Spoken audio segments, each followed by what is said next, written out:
अस्सलाम वालेकुम क्लास। आज हमारा लेक्चर नंबर 5 है जिसमें एक्सरसाइज 7.1 के क्वेश्चन नंबर 9 और 10 करेंगे।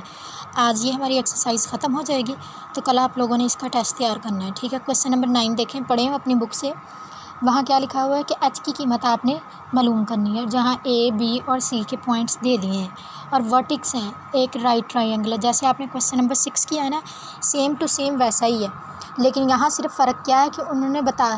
क्वेश्चन नंबर 6 में था कि हम अपनी मर्ज़ी से राइट ट्रायंगल को, जहाँ इसको नाम दे दें ए का, इसको बी का दे दें, इसको सी का दे दें, कोई फ़र्क नहीं पड़ता। लेकिन इसमें उन्होंने कहा है कि राइट ट्रायंगल जो है ना, उस पर आपने पॉइंट ए ही बनाना है, उस पर आप ना तो पॉइंट बी बना सकते हैं ना ही पॉइंट सी।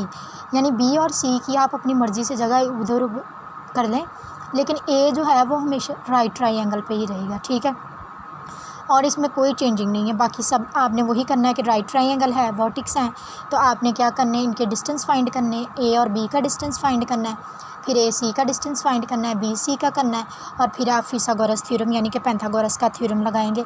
वतर का स्क्वायर किसके बराबर होता है? अमूद के स्क्वायर जमा कायदे के स्क्वायर के बराबर। देखें, ए बी का डिस्टेंस फाइंड किया, ए के पॉइंट लिख लिए और बी के पॉइंट लिख लिए। फिर formula x square minus x1 का whole square plus y2 minus y1 का होल स्क्वायर, और ऊपर क्या है, अंडर रूट। ठीक है, अब देखें हमने वैल्यूज़ पुट कर दी। आपकी मर्ज़ी होती है, आप ये पहले पॉइंट लिख लें, आप ये लिख लें, चाहे आप इसको यानी x1 y1 का नाम दे दें, चाहे आप इसको और इसको 2 का नाम दे दें, कोई फ़र्क नहीं पड़ता। ठीक है, अब देखें ये तो इसका तो स्क्वायर आ जाएगा 6 का स्क्वायर, लेकिन ये नहीं हल होगा, तो इस पर हमें दोबारा से क्या लगाना पड़ेगा, a माइनस बी के होल स्क्वायर का फार्मूला।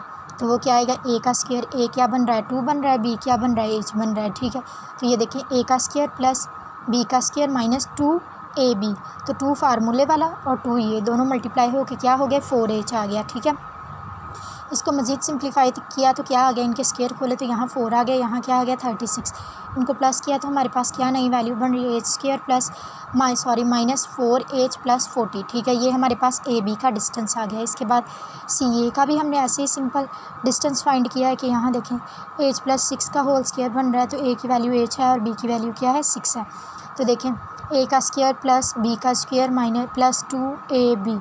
ठीक है, और इसे सिंप्लीफाई किया है तो हमारे पास ये बन रहा है। ठीक है, अब बी सी का डिस्टेंस फाइंड किया, सबके डिस्टेंस हमारे पास फाइंड हो गए। अब हम क्या लगाएंगे इस पे, फिसागोरस का थ्योरम, यानी कि वतर का स्क्वायर क्या बन रहा है, वतर क्या बन रहा है बी और सी, तो ये लगा दिया। वतर बराबर किसके होगा, ये ए और बी के स्क्वायर के, वो लिख दिया, यानी कि अमूद के स्क्वायर के, और सी ए यानी कि कायदे के स्क्वायर जमा दोनों को कर दिया।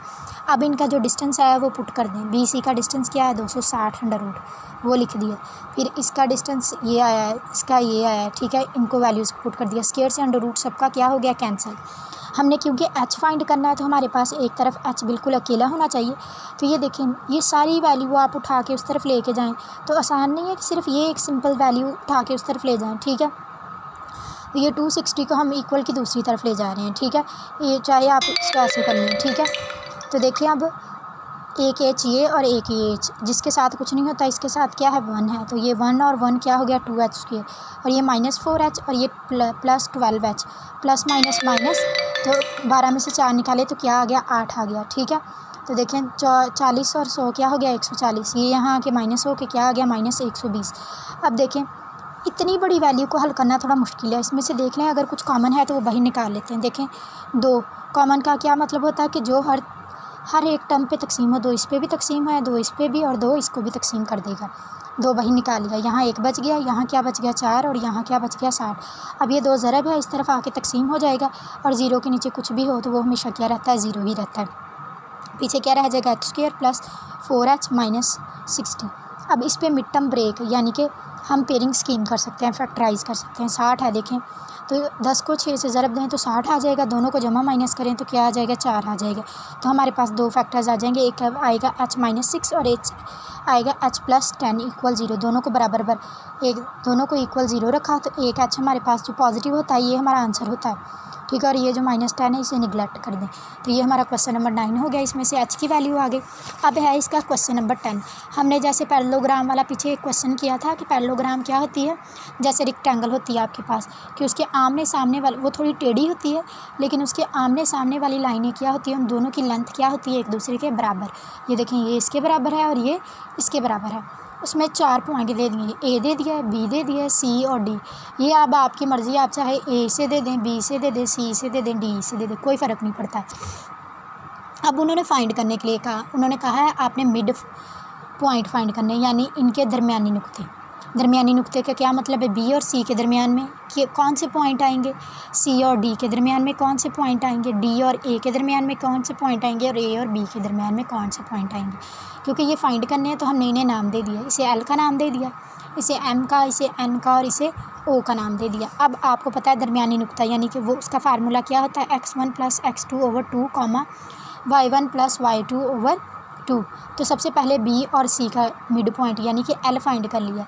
तो बी और सी पॉइंट लिए, इनको नाम दे दिया x1 y1 x2 y2 का, और पुट कर दिए तो हमारे पास मिड टर्म पॉइंट्स क्या आ गए, -5 और 0। इसी तरह अब एम करेंगे तो हमारे पास पॉइंट्स क्या होंगे, सी और डी, और फार्मूला सेम यही, इसमें वैल्यूज़ पुट करेंगे तो हमारे पास क्या आ जाएगा, एम की वैल्यू 1 और -6 आ जाएगी। इसी तरह अब एन है तो वहाँ डी और ए, यहाँ x1 और y1, यहाँ क्या आएगा x2 और y2 की वैल्यू आ जाएगी, और पुट कर देंगे फार्मूले में तो हमारे पास क्या आ जाएगी, n की वैल्यू, यानी कि इसका मिड पॉइंट दरमियानी नुक्ता आ जाएगा। इसी तरह फिर o और b का करेंगे तो हमारे पास क्या आएगा, ओ मिड पॉइंट आ जाएगा, जो कि है 1 और 5।